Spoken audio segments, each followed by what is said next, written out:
ಕಳೆದ ಅನೇಕ ವರ್ಷಗಳಿಂದ ರಾಷ್ಟ್ರಭಕ್ತರ ಬಳಗ ಅನೇಕ ಹೋರಾಟಗಳನ್ನು ಮಾಡ್ತಾ ಬರ್ತಿರೋ ತಾವೆಲ್ಲರೂ ಕೂಡ ನೋಡ್ತಾ ಇದ್ದೀರಿ.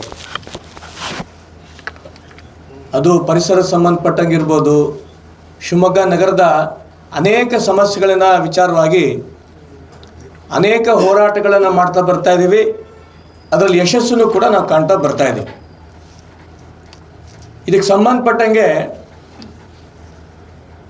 ಮಾನ್ಯ ನಮ್ಮ ಮುನ್ಸಿಪಲ್ ಕಮಿಷನರಿಗೂ ಕೂಡ ಅನೇಕ ಬಾರಿ ಅನೇಕ ವಿಚಾರಗಳನ್ನ ನಾವು ಮನವಿ ಮಾಡಿದ್ವಿ. ಅದರೊಳಗೆ ವಿಶೇಷವಾಗಿ DC ಆಫೀಸಿನ ಮುಂಭಾಗ ಆಟದ ಮೈದಾನ ಏನಿದೆ, ಅದಕ್ಕೆ ಸಂಬಂಧಪಟ್ಟಂಗೆ ಸೆಪ್ಟೆಂಬರ್ನಲ್ಲೇ ಅವರು ಉಚ್ಚ ನ್ಯಾಯಾಲಯಕ್ಕೆ ವರದಿ ಸಲ್ಲಿಸಬೇಕಾಗಿತ್ತು. ಅದಾದ ನಂತರನೂ ಕನಿಷ್ಠ ಒಂದು 2-3 ಬಾರಿ ನಾವು ಮಹಾನಗರ ಪಾಲಿಕೆ ಕಮಿಷನರಿಗೆ ಹೋಗಿ ನಮ್ಮ ಇಡೀ ನಿಯೋಗ ಹೋಗಿ ಭೇಟಿ ಮಾಡಿ ಬಂದಿದ್ವಿ. ಇನ್ನೊಂದು ವಾರದಲ್ಲಿ ನಾವು ನ್ಯಾಯಾಲಯಕ್ಕೆ ಏನು ವರದಿ ಕೊಡಬೇಕು ಅದನ್ನು ಕೊಡ್ತೀವಿ ಅಂತಲೂ ಕೂಡ ಹೇಳಿದರು. 2 ತಿಂಗಳಾಯಿತು. ಸೆಪ್ಟೆಂಬರ್ನಲ್ಲಿ ನಾವು ಅವ್ರು ಕೊಡಬೇಕಾಗಿತ್ತು. ಜನವರಿಯಲ್ಲಿ ಕೂಡ ನಾವು ಒಂದು ಪ್ರತಿಭಟನೆ ಮಾಡಿದ್ವಿ. ಪ್ರತಿಭಟನೆ ಮಾಡಿದ ನಂತರ ಫೆಬ್ರವರಿ ಮಾರ್ಚಲ್ಲೂ ಕೂಡ ಅವ್ರಿಗೆ ಹೋಗಿ ಭೇಟಿ ಮಾಡಿದ್ವಿ. ಈ ಕ್ಷಣದಕ್ಕೂ ಕೂಡ ಮಹಾನಗರ ಪಾಲಿಕೆ ಕಮಿಷನರು ಅದೇನು ವರದಿ ಕೊಡಬೇಕು ಕೊಟ್ಟಿಲ್ಲ. ಇದು ಮೊದಲನೇದು. ಎರಡನೇದು, ಗೋವಿಂದಾಪುರದ ಆಶ್ರಯ ಮನೆಗಳು, ಅದ್ರ ಬಗ್ಗೆ ಸಂಬಂಧಪಟ್ಟಗೂ ಕೂಡ ನಮ್ಮ ನಿಯೋಗ ನಾವು ಮಹಾನಗರ ಪಾಲಿಕೆಯ ಕಮಿಷನರಿಗೆ ಹೋಗಿ ಭೇಟಿ ಮಾಡಿದ್ವಿ. 12 ಕೋಟಿ ರೂಪಾಯಿ ಆ ಒಂದು ರಾಜ್ಯ ಸರ್ಕಾರದಿಂದ ಬಂದರೆ ಪೂರ್ಣವಾಗಿ ಮನೆಗಳನ್ನು ನಾವು ಬಡವರಿಗೆ ಕೊಡ್ಬೋದು ಅಂತ ಮಹಾನಗರ ಪಾಲಿಕೆ ಕಮಿಷನರೇ ಹೇಳಿದರು.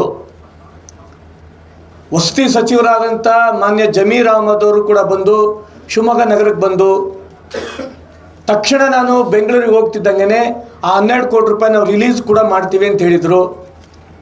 ಇದಕ್ಕೆ ಸಂಬಂಧಪಟ್ಟಂಗೆ ಶಾಸಕರು ಕೂಡ ತಕ್ಷಣ ನಾನು ಕೂಡ ಇದಕ್ಕೆ ಕಾರ್ಯಪ್ರವೃತ್ತರಾಗ್ತೀನಿ ಅಂತ ಅವರು ಕೂಡ ಹೇಳಿದರು.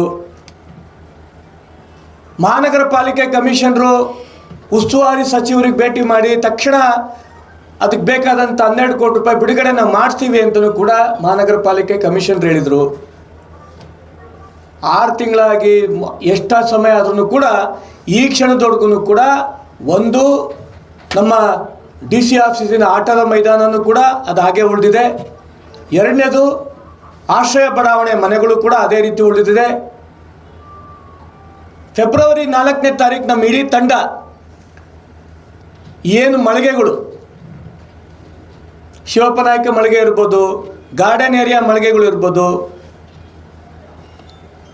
ಗಾಂಧಿನಗರದ ಮಳಿಗೆ, ಎಲ್ಲ ಮಳಿಗೆಗಳು ಸಂಬಂಧಪಟ್ಟಂಗೆ ಮಾರಿ ಜಾತ್ರೆ ಮುಗಿತಿದ್ದಂಗೆ ಸಂಬಂಧಪಟ್ಟ ಎಲ್ಲ ಮಳಿಗೆಗಳನ್ನು ಕೂಡ ನಾವು ಹರಾಜಾಗ್ತೀವಿ, ಪ್ರಕ್ರಿಯೆಯನ್ನು ನಾವು ಪೂರ್ಣ ಮಾಡ್ತೀವಿ ಅಂತ ಹೇಳಿದರು.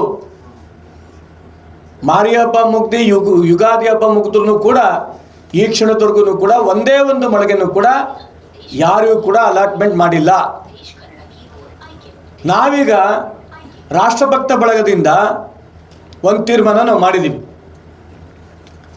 ಪ್ರತಿಯೊಂದು ವಾರ್ಡಿನಲ್ಲೂ ಕೂಡ 10 ಮಹಿಳೆಯರ ಒಂದು ಮಹಿಳಾ ತಂಡ ಮಾಡಬೇಕು ಅಂತ ಈಗಾಗಲೇ ನಾವು ನಿಶ್ಚಯ ಮಾಡಿದ್ದೀವಿ.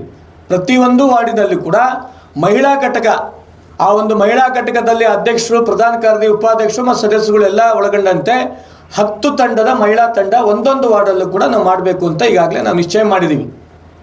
ಇದನ್ನು ಮೇ 5ನೇ ತಾರೀಕೊಳಗೆ ನಮ್ಮ ಎಲ್ಲ 35 ವಾರ್ಡ್ನಲ್ಲೂ ಕೂಡ ಮಹಿಳಾ ತಂಡದ ರಚನೆ ಆಗುತ್ತೆ.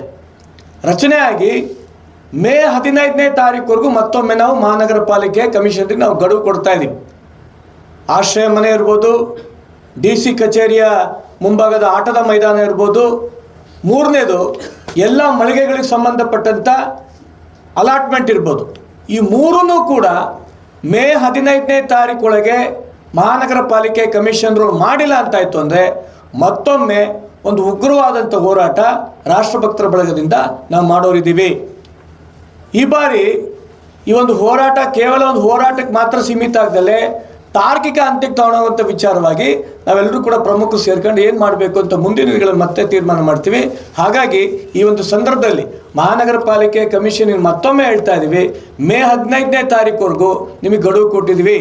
15ನೇ ತಾರೀಕು ಒಳಗೆ ನೀವು ಇದನ್ನು ಅಲಾಟ್ಮೆಂಟ್ ಮಾಡಿಲ್ಲ, ಮತ್ತು DC ಕಚೇರಿ ಆಟದ ಮೈದಾನದ ಏನೊಂದು ತೀರ್ಮಾನ ಮಾಡಲಿಲ್ಲ ಅಂತಾಯಿತು ಅಂದರೆ ರಾಷ್ಟ್ರಭಕ್ತರ ಬಳಗದಿಂದ ಮತ್ತೊಮ್ಮೆ ನಾವು ಹೋರಾಟ ಮಾಡೋರಿದ್ದೀವಿ.